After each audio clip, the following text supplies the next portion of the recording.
Science and technology course launch చేసాం మన ఛానల్లో.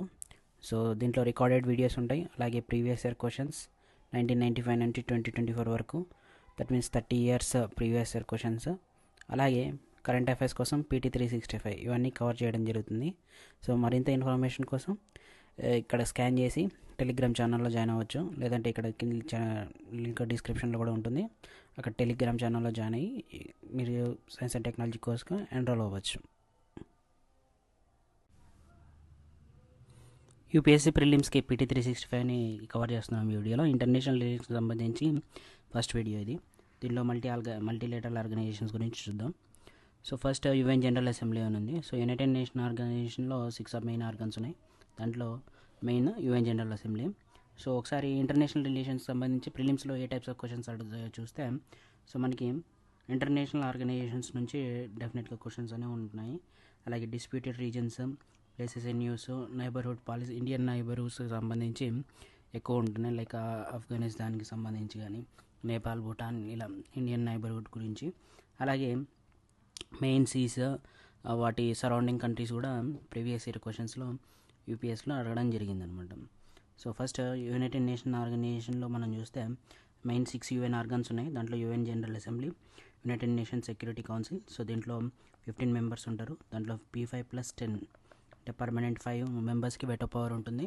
So most powerful UN security council అనేది మిగతా ఆర్గన్స్తో పోలిస్తే. అలాగే trusteeship council, international court of justice, ఎకోసాక్ అండ్ యుఎన్ సెక్రటరియట్ అనేవి మెయిన్ 6 ఉన్నాయి.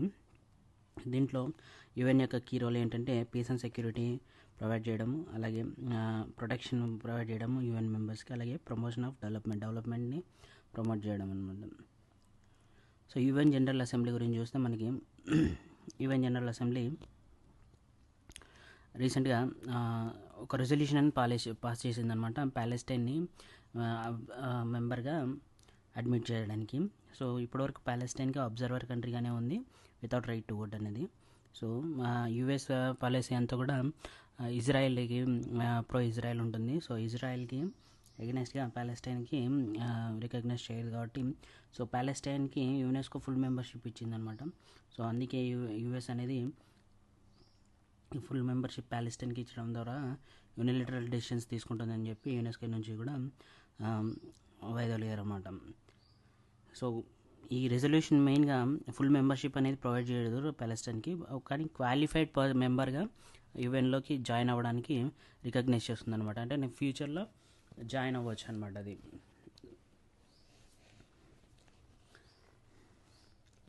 సో ఒకసారి యుఎన్ జనరల్ అసెంబ్లీ గురించి చూస్తే మనకి యునైటెడ్ నేషన్ ఆర్గనైజేషన్స్ అనేది సెకండ్ వరల్డ్ వార్ తర్వాత 1945లో థర్డ్ వరల్డ్ వార్ రాకున్నట్ల పీస్ అండ్ సెక్యూరిటీ కోసము వరల్డ్లో ఉన్న అన్ని కంట్రీస్ కలిసి యునైటెడ్ నేషన్స్ ఆర్గనైజేషన్స్ అనేది స్థాపించారనమాట.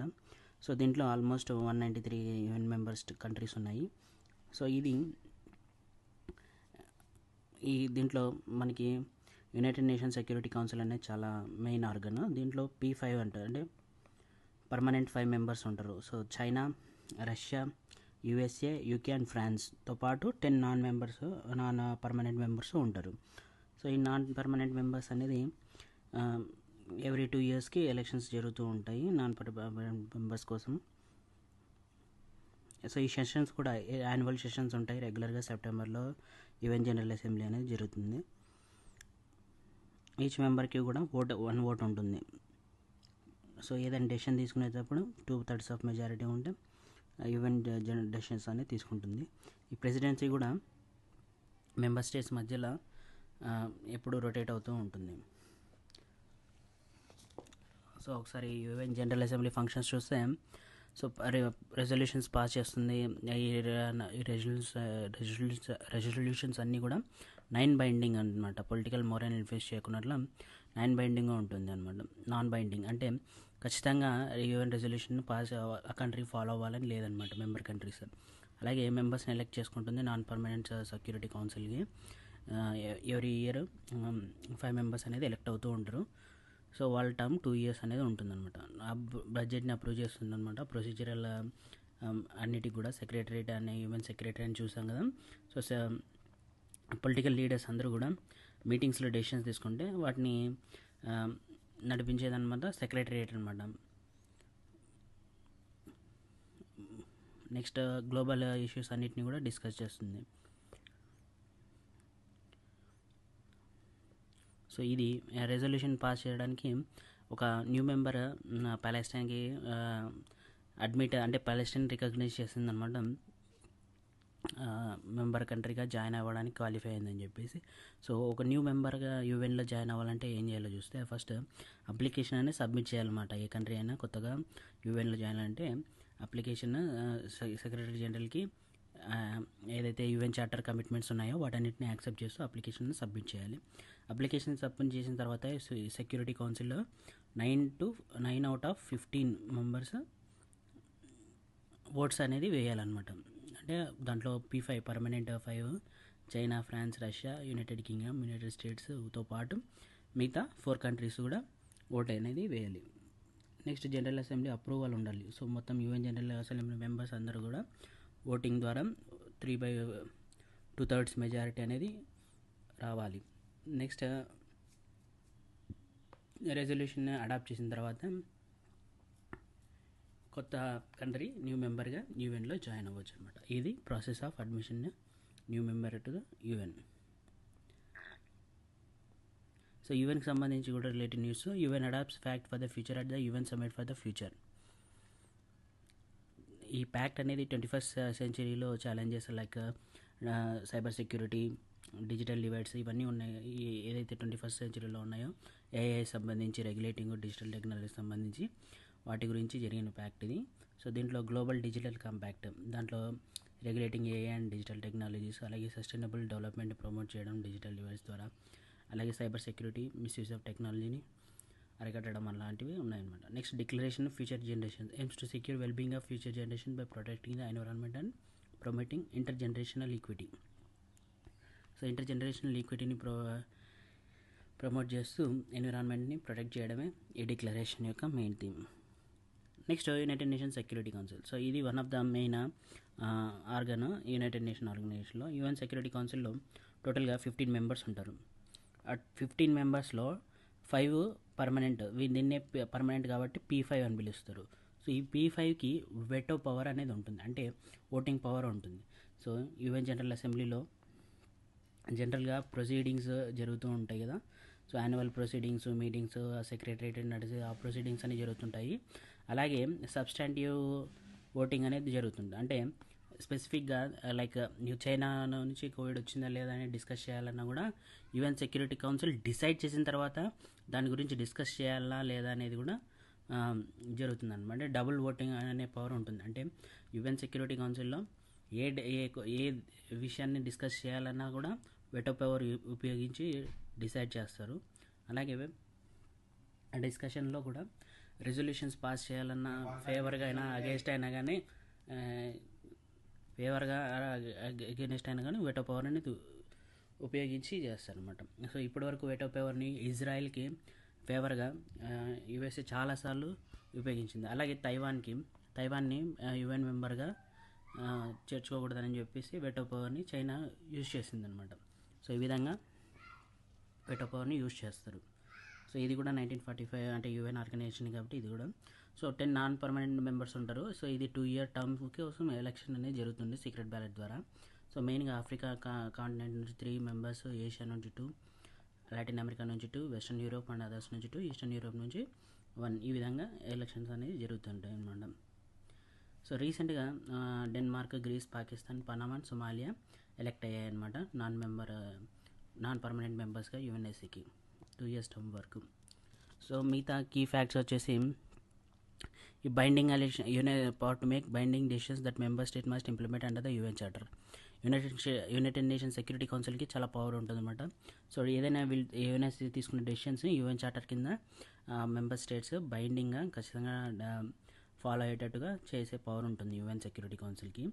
అలాగే నాన్ పర్మనెంట్ మెంబర్ సీట్కి యుఎన్ఎస్సికి 8 times ఎలెక్ట్ అయింది ఇండియా. రీసెంట్గా 2021, 2022లో ఎలక్షన్ అనేది జరిగింది. అప్పుడు ఇండియా ఎలెక్ట్ అయింది.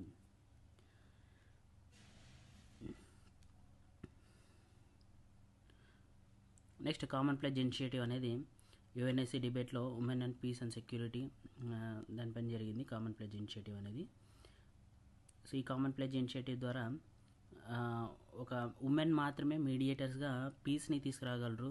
సో వాళ్ళే లైక్ మీడియేటర్స్గా గవర్నమెంట్స్ అండ్ సివిల్ సొసైటీకి equal meaningful engagement of women in peace process. Women అనేది ఈ పీస్లో ప్రాసెస్లో వాళ్ళు కీ రోల్ ప్లే చేస్తారని చెప్పేసి వాళ్ళని రికగ్నైజ్ చేసి కామన్ ప్లెడ్జ్ ఇనిషియేటివ్ అనేది తీసుకున్నారన్నమాట. Next UN peacekeepers. So UN peacekeepers అంటే సో ఏదైనా కాన్ఫ్లిక్ట్ ఏరియాస్లోన యునైటెడ్ నేషన్స్ పీస్ కీపింగ్ ఫోర్స్ని పంపిస్తుందన్నమాట. సో అక్కడ డిస్ప్యూట్స్ ఏం రాకున్నట్ల సీజ్ ఫైర్ చేయడానికి. సో అదే యుఎన్ పీస్ కీపర్స్ అని చెప్తాము. సో యుఎన్ పీస్ కీపర్స్లో India one of the major contributor. So ఈ ఏదైతే యుఎన్ పీస్ కీపర్స్ కాంట్రిబ్యూట్ చేస్తున్నారో ఆ గ్రూప్స్ అంతా కూడా గ్రూప్ ఆఫ్ ఫ్రెండ్స్ అని ఆర్గనైజేషన్ ఫామ్ చేశారనమాట. ఈ గ్రూప్ ఆఫ్ ఫ్రెండ్స్ అంతా కూడా ఒక న్యూ డేటాబేస్ అనేది డిజైన్ చేశారనమాట.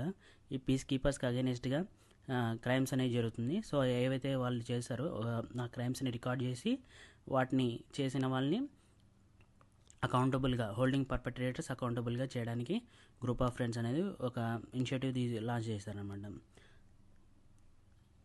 గ్రూప్ ఆఫ్ ఫ్రెండ్స్ అనేది 2022లో లాంచ్ చేశారు. ఇది క్రైమ్స్కి బ్లూ హెల్మెట్స్ అంటారు. అంటే యుఎన్ పీస్ కీపర్స్కి బ్లూ హెల్మెట్స్ అనేది వాళ్ళు ధరించి సీజ్ ఫైర్ ఎక్కడైతే కాన్ఫ్లిక్ట్ ఏరియాస్ ఉంటాయో అక్కడ వాళ్ళు సీజ్ ఫైర్ అంటే నెక్స్ట్ గొడవలు ఎస్కలేషన్ అవ్వకున్నట్ల వాళ్ళు పీస్ని ఎస్టాబ్లిష్ చేస్తారు. సో బ్లూ హెల్మెట్స్ ధరించి ఉంటారు కాబట్టి వాళ్ళని బ్లూ హెల్మెట్స్ అని కూడా పిలుస్తారు. సో వీళ్ళకి అగైనెస్ట్గా అంటే టూ పార్టీస్ క్లాష్ అవుతున్నప్పుడు మధ్యలో ఉన్న వాళ్ళకి కూడా వాళ్ళ అకౌంటబిలిటీ అంటే వాళ్ళపైన కూడా క్రైమ్స్ జరుగుతూ ఉంటాయి అన్నమాట. సో వాళ్ళ అలాంటి ఆ క్రైమ్స్ని అకౌంటబుల్ చేయడానికి ఈ గ్రూప్ ఆఫ్ ఫ్రెండ్స్ అందరూ కలిసి లాంచ్ చేశారనమాట. సో ఇది మెయిన్గా గ్రూప్ ఆఫ్ ఫ్రెండ్స్ క్రైమ్స్ అకౌంటబిలిటీగా ఉండాలి బ్లూ హెల్మెట్స్కి అగైనెస్ట్గా జరిగినవని చెప్పేసి లాంచ్ చేసింది. సో మెయిన్గా పీస్ కీపర్స్ అంతా కూడా పీస్ని రీఎస్టాబ్లిష్ చేయడానికి కాన్ఫ్లిక్ట్ ఏరియాస్లో పంపిస్తారు. సో ఇది 1948లో UN military observer in west Asia for the armistice agreement ద్వారా యుఎన్ పీస్ కీపింగ్ అనేది స్టార్ట్ అయింది. So assist countries in transition from conflict to peace. So గొడవలు జరుగుతున్నా కూడా పీస్ ఎస్టాబ్లిష్ చేయడానికి అసిస్ట్ చేస్తాయి ఈ blue helmets. So consent impartiality non use of force except in self defence and mandate defence UN keepers wear distinctive blue helmets. So UN peacekeepers అంటే కూడా self defence చేయడానికి weapons ఉంటాయి కానీ వీళ్ళు అఫెన్స్గా అంటే పీస్ కోసము వీళ్ళు అఫెన్స్ చేయడానికి ఛాన్స్ లేదనమాట. సో వీళ్ళ సెల్ఫ్ డిఫెన్స్ కోసం మాత్రమే యూజ్ చేసుకోవడానికి వెపన్స్ అనేది ప్రొవైడ్ చేస్తుంది UN. So deployment of peacekeepers వచ్చేసి the UN council determines UN peacekeeping deployment by adopting a resolution the budget and resources are subject to general assembly approval. So UN peacekeeping అంతా కూడా UN security council determine చేస్తుంది. దీనికి budget resources అంతా కూడా general assembly approval ద్వారా జరుగుతుంది అనమాట. So piece కీపింగ్కి member states అందరూ కూడా ఫండ్స్ అనేది ప్రొవైడ్ చేయడం జరుగుతుంది. డిపార్ట్మెంట్ ఆఫ్ పీస్ ఆర్గనైజేషన్ అనేది యుఎన్కి సంబంధించి పొలిటికల్ ఎగ్జిక్యూటివ్ డైరెక్షన్ అనేది జరుగుతుందండి పీస్ కీపింగ్ ఆపరేషన్స్ అన్నీ కూడా. సో యుఎన్ పీస్ కీపర్స్కి నోబెల్ ప్రైజ్ వచ్చింది 1988లో. So India UN peacekeepers కింద ఫస్ట్ అందరూ ఉమెన్ని మాత్రమే బ్లూ హెల్మెట్స్గా పంపించింది లైబేరియాకి ఫస్ట్ ఇండియానే. అలాగే one of the largest peacekeepers కాంట్రిబ్యూషన్స్లో ఇండియా కూడా ఉందన్నమాట. మిలిటరీ పర్సనల్స్ని పంపించడం జరిగింది. Other important developments related to UN చూస్తే United Nations economic and social commission for Asia and the Pacific, economic and social survey of Asian Pacific 2024 release చేసింది. ఇది ఒక యాన్యువల్ ఫ్లాగ్షిప్ పబ్లికేషన్ 1947 నుంచి జరుగుతుంది. సో దీనికి మెయిన్ హెడ్ క్వార్టర్స్ బ్యాంకాక్ థాయిలాండ్లో ఉంది. ఇది 1947లో ఎస్టాబ్లిష్ చేసింది. యాక్చువల్గా దీన్ని ఎస్కాప్ అని పిలిచేవాళ్ళు. Economic commission for Asia and far east renamed as ESCAP in 1976. So దీంట్లో 53 మెంబర్స్ ఉన్నాయి. India full time member, 9 associate members ఉన్నాయి. Forum for governments to discuss economic and social issues, ఏషియాకి సంబంధించి ఎకనామిక్ సోషల్ ఇష్యూస్ డిస్కస్ చేయడానికి organise చేసింది ఇది. Next United Nations trade and development. So ఇంతకుముందు దీన్ని United Nation conference and trade and డెవలప్మెంట్గా పిలిచేవాళ్ళు దీన్ని. ఇది ఇప్పుడు 68th యానివర్సరీ సెలబ్రేట్ చేసుకుంటుంది అనమాట. సో దీని హెడ్ క్వార్టర్స్ స్విట్జర్లాండ్ జెనీవాలో ఉంది. సో 1964లో యుఎన్ జనరల్ అసెంబ్లీ ద్వారా ఎస్టాబ్లిష్ జరిగింది United Nations conference and trade and development అనేది. సో దీన్నే యుఎన్ ట్రేడ్ అండ్ డెవలప్మెంట్గా పిలుస్తున్నారు అన్నమాట. రీబ్రాండ్ జరిగింది. సో 8 డెవలపింగ్ కంట్రీస్ని integrating into global economy. Global ఎకానమీగా కంట్రీస్ అన్నింటినీ మారడానికి డెవలపింగ్ కంట్రీస్కి ఎయిడ్ ప్రొవైడ్ చేస్తుంది అనమాట ఇది. సో 195 నేషన్స్ ఉన్నాయి, ఇంక్లూడింగ్ ఇండియా కూడా వన్ ఆఫ్ ద మెంబరే. So key reports like United Nation conference and trade and development అనేది trade and development report release చేస్తుంది. అలాగే world investment report, least developed countries report, ఇవన్నీ కూడా రిలీజ్ చేస్తుంది. అలాగే కీ అచీవ్మెంట్స్ చూస్తే implementation of financing for development as mandated by the global community in the Addis Ababa agenda డెప్ట్ management and financial analysis system programme. Next UN global supply chain forum. So మనకి COVID ద్వారా అలాగే war ద్వారా Russia Ukraine ద్వారా global supply chain అనేది disturb అనమాట. అలా అవ్వకున్నట్ల sustainable development అనేది జరగడానికి సస్టైనబుల్ గ్లోబల్ సప్లై చైన్స్ ఉండాలని చెప్పేసి ఇది పెట్టారు. UN trade and development and government of Barbados. So addressing escalate disruption in global supply chains caused by climate change, geopolitical tensions and ఇంటర్డిపెండెన్సీస్.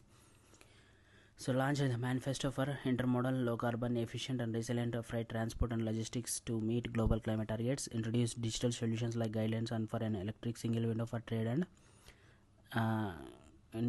United Nations Conference on trade and development, trade and transport database to optimise trade flows. So trade అనేది కంటిన్యూస్గా జరగడానికి disturb అవ్వకున్నట్లు electronic gadgets use చేసి చేయడానికి digital solutions introduce చేశారనమాట.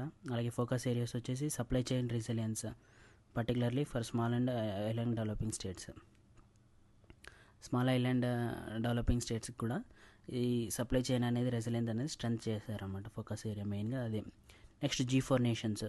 So UN security కౌన్సిల్కి మెయిన్గా UN security కౌన్సిల్కి permanent 5 ఉన్నారు కదా. సో ఇది 1945 అంటే సెకండ్ వరల్డ్ వార్ జరిగిన తర్వాత P5 అనేది P5 కంట్రీస్కి పర్మనెంట్ సీట్ అనేది ప్రొవైడ్ జరిగింది. కానీ ఇప్పుడు ఈ 2020స్లో ఈ సిచ్యువేషన్కి తగ్గట్టుగా లేదు. అది యుఎన్లో రిఫార్మ్స్ తీసుకురావాలని చెప్పేసి అర్జెంట్ రిఫార్మ్స్ తీసుకురావాలి, అడిషనల్గా ఇంకా కొంత పర్మనెంట్ మెంబర్స్ని యాడ్ చేసుకోవాలని చెప్పేసి ఈ G4 నేషన్స్ అనేది ఎస్టాబ్లిష్ చేశారు. సో దీంట్లో Brazil, Germany, India and Japan ఉన్నాయి.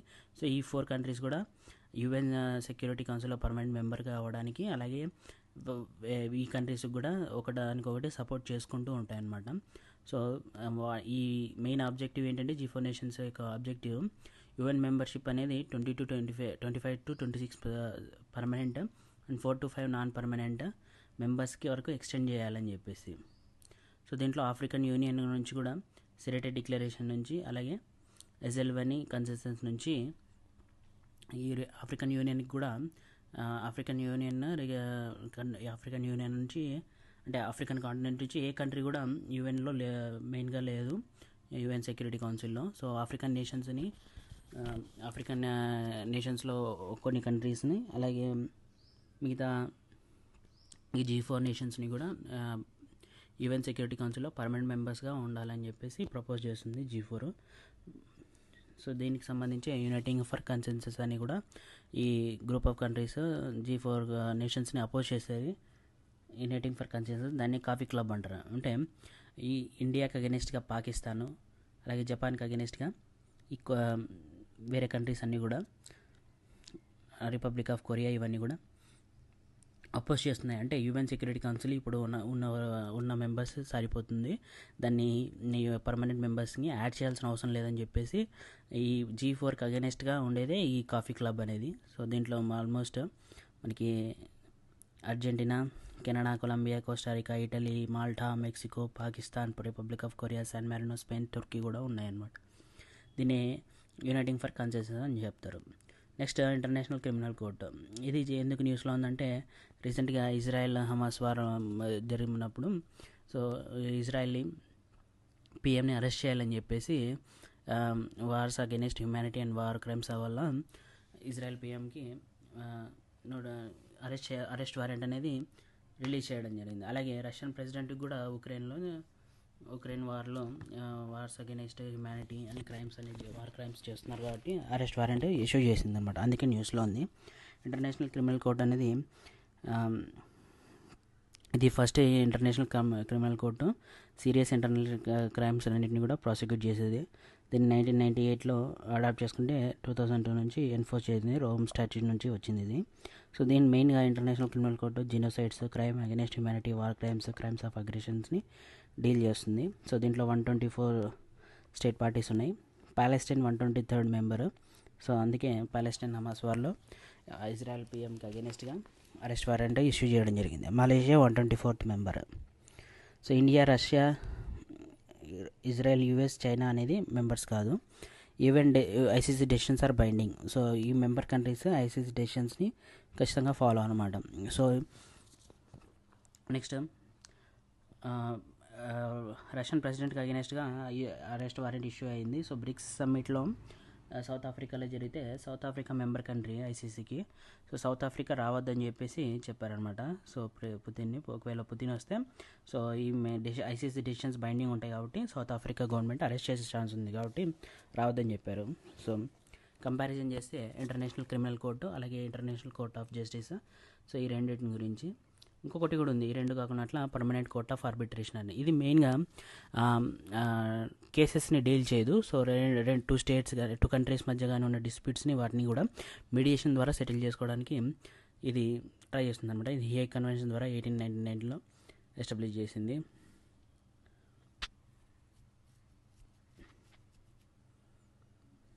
సెటిల్మెంట్ డిస్ప్యూట్ కోసం ఎక్కువగా పర్మనెంట్ కోర్ట్ ఆఫ్ ఆర్బిట్రేషన్ అనేది ఉంటుందన్నమాట. ఒకసారి కంపారిజన్ చూస్తే international court of criminal court, international court of criminal justice చూస్తాం. సో జెనిసిస్ కూడా రోమ్ స్టాచ్యూ ఐసీసీకి. ఇదైతే యూఎన్ చార్టర్ నుంచి వచ్చింది. So Hague Netherlands head quarter. ఇక్కడ కూడా పీస్ ప్యాలెస్ నెదర్లాండ్సే. సో ఇక్కడ 18 judges with 9 year non renewable term. ఇది 15 judges. Cases individuals criminally responsible for offences. అంటే ఒక ఇండివిజువల్ పర్సన్ అగెనిస్ట్గా ఇష్యూ వారెంట్ అనేది రిలీజ్ చేస్తుంది ఐసీసీ. కానీ ఇంటర్నేషనల్ కోర్ట్ ఆఫ్ జస్టిస్ అనేది ఇండివిజువల్కి అగెనిస్ట్గా చేయదు. కానీ టూ స్టేట్స్ అంటే టూ కంట్రీస్ మధ్య ఉన్న డిస్ప్యూట్స్ని వాటిని కూడా కంటెన్షియస్ కేసెస్గా తీసుకుంటుంది. అలాగే అడ్వైజరీ ప్రొసీడింగ్స్ కూడా ఏదైనా యూఎన్ ఆర్గనైజేషన్కి సంబంధించి కానీ వీటిని కానీ అడ్వైజరీ ప్రొసీడింగ్స్ అడ్వైజ్ అనేది కూడా ప్రొవైడ్ చేస్తుంది international court of international court of justice అనేది. నెక్స్ట్ బ్రిక్స్ కంటే ముందు బ్రిక్గా ఉండేది, అంతకుముందు ముందు ఇప్సాగా ఉండేది అనమాట. So India, Brazil, south Africa. తర్వాత బ్రిక్ అయింది అంటే బ్రెజిల్, రష్యా, ఇండియా, చైనా. రీసెంట్గా సౌత్ ఆఫ్రికా అయింది కాబట్టి బ్రిక్స్గా మారింది. సో 16th బ్రిక్స్ సమ్మిట్ అనేది జరిగింది కజాన్, రష్యాలో. అందుకే ఇది న్యూస్లో ఉంది.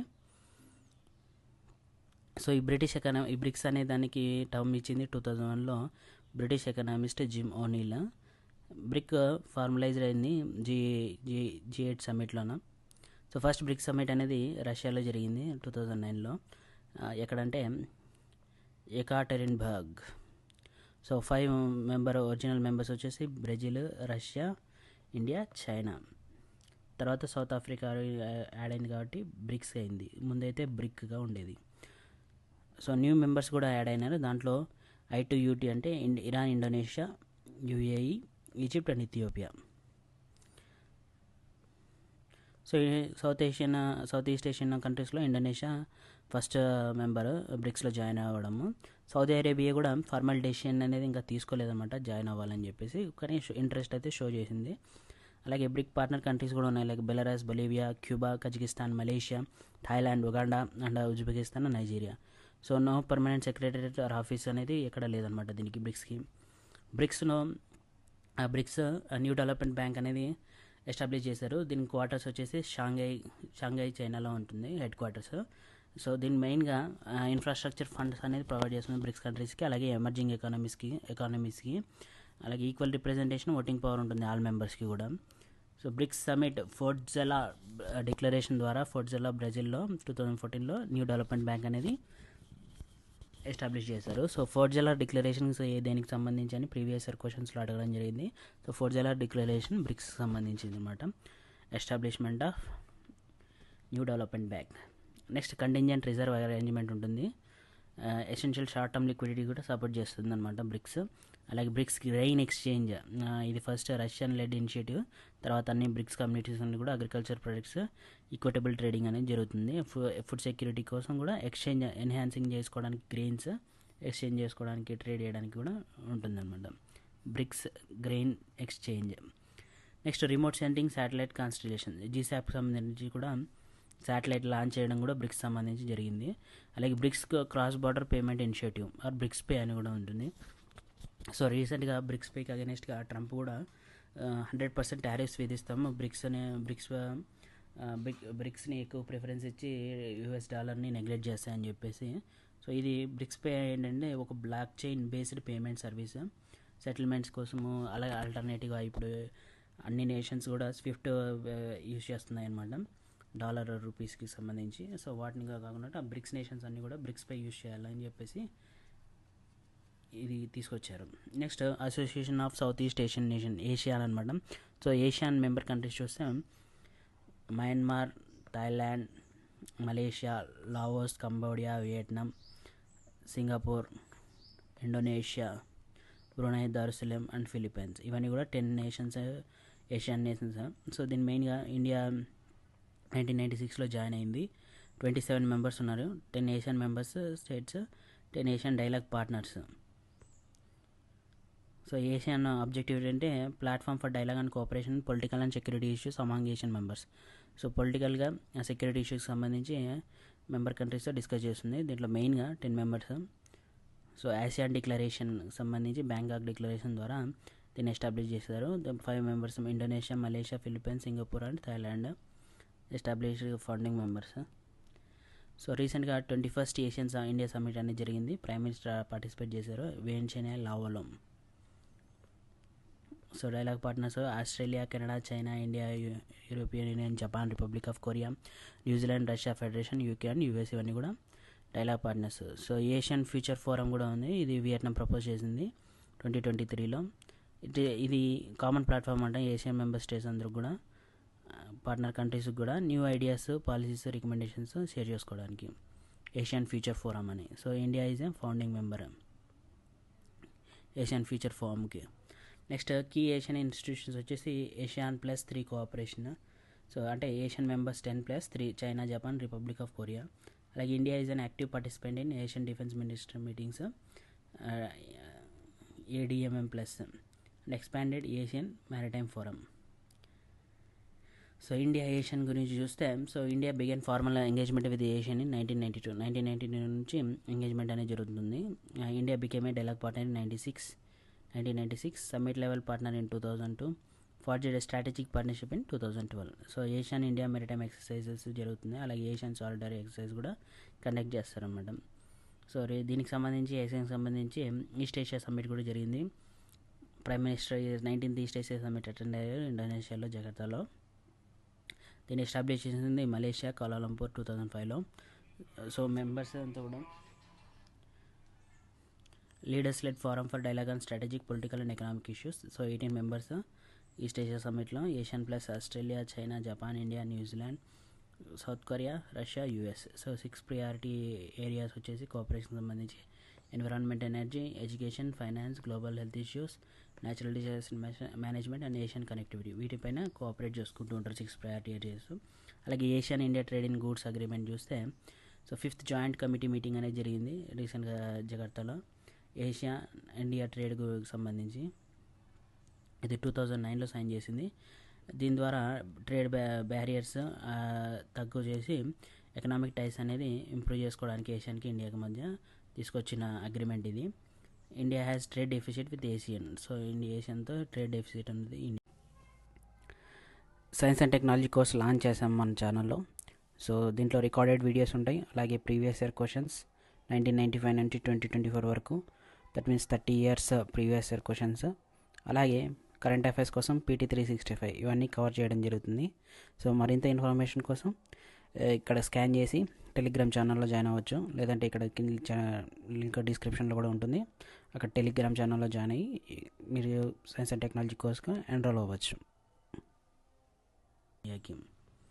Next south Asian association for regional cooperation, SAARC.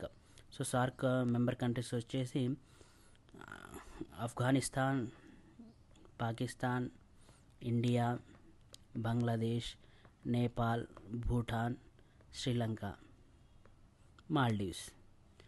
So 8 member countries: India, Bangladesh, Afghanistan, Bhutan, Maldives, Nepal, Pakistan, Sri Lanka.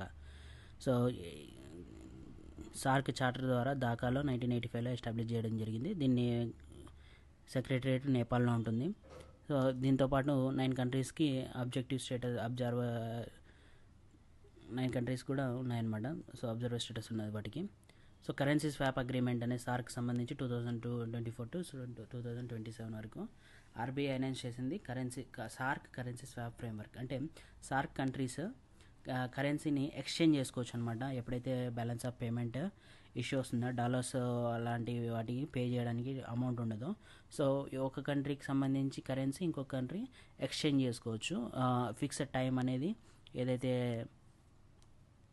Fixed date set చేసుకుంటారు ఫ్యూచర్లో, అప్పటి వరకు కూడా ఇది తర్వాత ఎక్స్చేంజ్ చేసుకోవచ్చు అనమాట.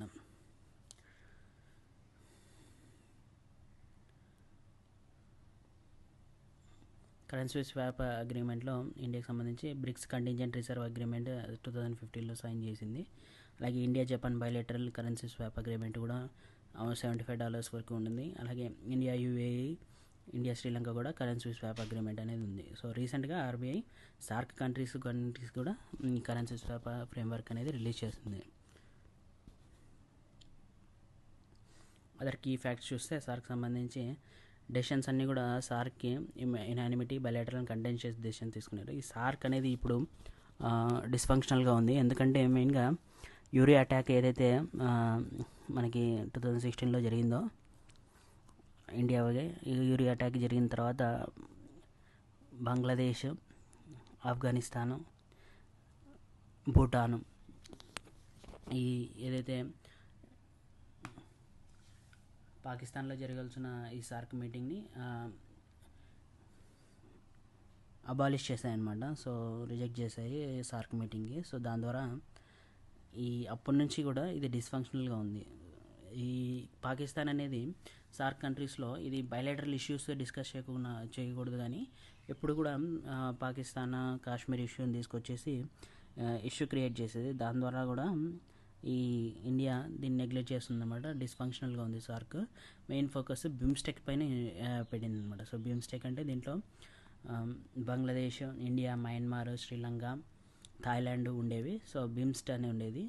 దాని తర్వాత మళ్ళీ నేపాల్, భూటాన్ ఇవన్నీ కలిసిన తర్వాత కూడా బిమ్స్టెక్గా మార్చింది అనమాట. Bay of Bengal initiative for multi sectoral technical and economic cooperation అని చెప్పేసి.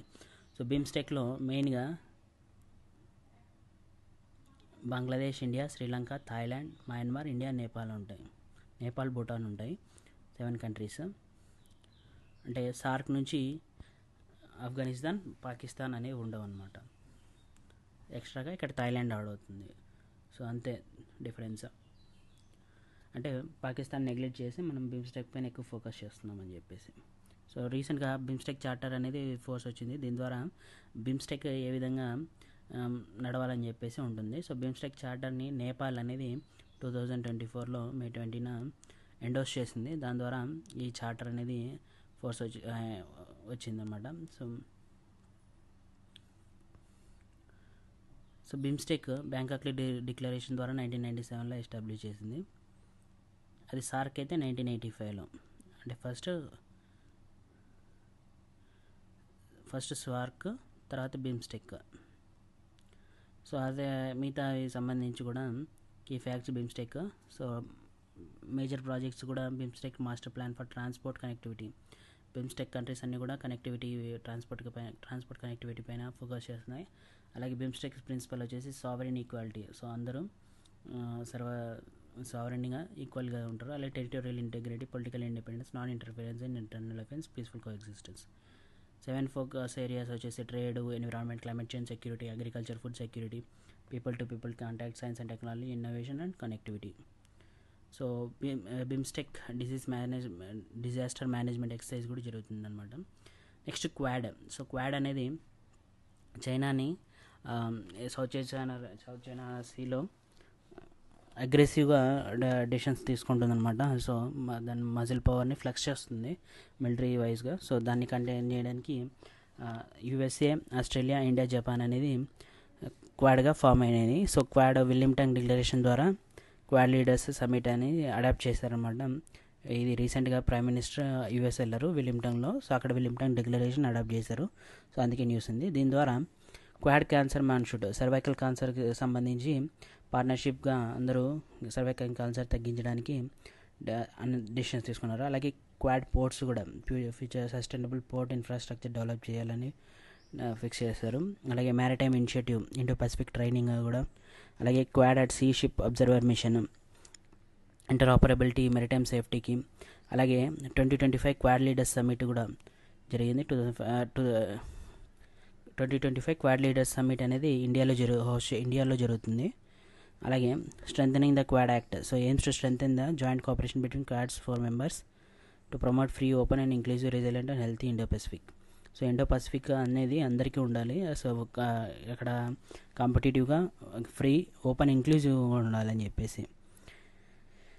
So established quad intra parliamentary working group in order to facilitate progress of the newly formed quad working groups. 6 leader level working groups ఉన్నాయి. దాంట్లో quad health security partnership, quad climate change adaptation and mitigation package, critical and emerging technology semi conductor supply chain initiative to diversify technology supply chains. Next maritime in 2022 it launched the Indo-Pacific Partnership for Maritime Domain Awareness. Next infrastructure, launched the Trilateral Partnership for Infrastructure Investment in the Indo-Pacific. Cyber Security 2022లో Quad cyber security partnership అనేది కూడా establish చేయడం జరిగింది. So ఇది 6 leader level working groups. So Quad అనేది first 2004లో origin అయింది. So 2004లో సునామీ రిలీఫ్ ఎఫర్ట్స్ ద్వారా ఈ 4 నేషన్స్ గ్రూప్ అయినాయి. తర్వాత దీన్ని ఫార్మలైజ్ చేసింది జపాన్ అనమాట. ఏషియన్ రీజనల్ ఫోరంలో క్వాడ్ మీటింగ్ జరిగింది. తర్వాత ఫస్ట్ అఫీషియల్ టాక్స్ అనేవి ఫిలిప్పీన్స్లో జరిగాయి. సో దీని క్వాడ్ మెయిన్ ఆబ్జెక్టివ్ ఏంటంటే ఇండో పసిఫిక్ అనేది ఫ్రీగా ఉండాలి, ఓపెన్గా ఉండాలి, ఇంక్లూజివ్గా ఉండాలి. సో క్వాడ్ లాగానే ఇండియా కాకుండా ఫిలిప్పీన్స్ని యాడ్ చేసుకుంటే అది స్క్వాడ్గా అయింది. సో రీసెంట్గా ఫిలిప్పీన్స్ కూడా స్క్వాడ్లో ఇండియా ఉండాలని చెప్పేసి ప్రపోజ్ చేసింది.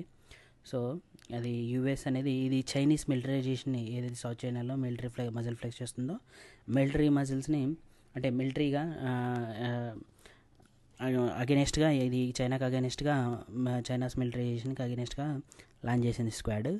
సో ఇండియా దీంట్లో మెంబర్గా కాదనమాట. సో ఇండియా ప్లేస్లో ఫిలిప్పైన్స్ ఉందన్నమాట. US, Australia, Philippines and Japan ఉంటే స్క్వాడ్, ఇండియా ఉంటే క్వాడ్ ఫిలిప్పైన్స్ ప్లేస్లో. సో ఆకాశ ఇవన్నీ కూడా నెక్స్ట్ వీడియోలో చూద్దాం.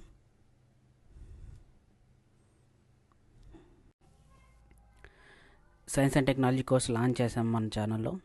సో దీంట్లో రికార్డెడ్ వీడియోస్ ఉంటాయి. అలాగే ప్రీవియస్ ఇయర్ క్వశ్చన్స్ 1995 నుంచి 2024 వరకు, that means 30 years previous year questions. అలాగే కరెంట్ అఫైర్స్ కోసం PT 365 ఇవన్నీ కవర్ చేయడం జరుగుతుంది. సో మరింత ఇన్ఫర్మేషన్ కోసం ఇక్కడ స్కాన్ చేసి టెలిగ్రామ్ ఛానల్లో జాయిన్ అవ్వచ్చు. లేదంటే ఇక్కడ లింక్ డిస్క్రిప్షన్లో కూడా ఉంటుంది. అక్కడ టెలిగ్రామ్ ఛానల్లో జాయిన్ అయ్యి మీరు సైన్స్ అండ్ టెక్నాలజీ కోర్స్గా ఎన్రోల్ అవ్వచ్చు.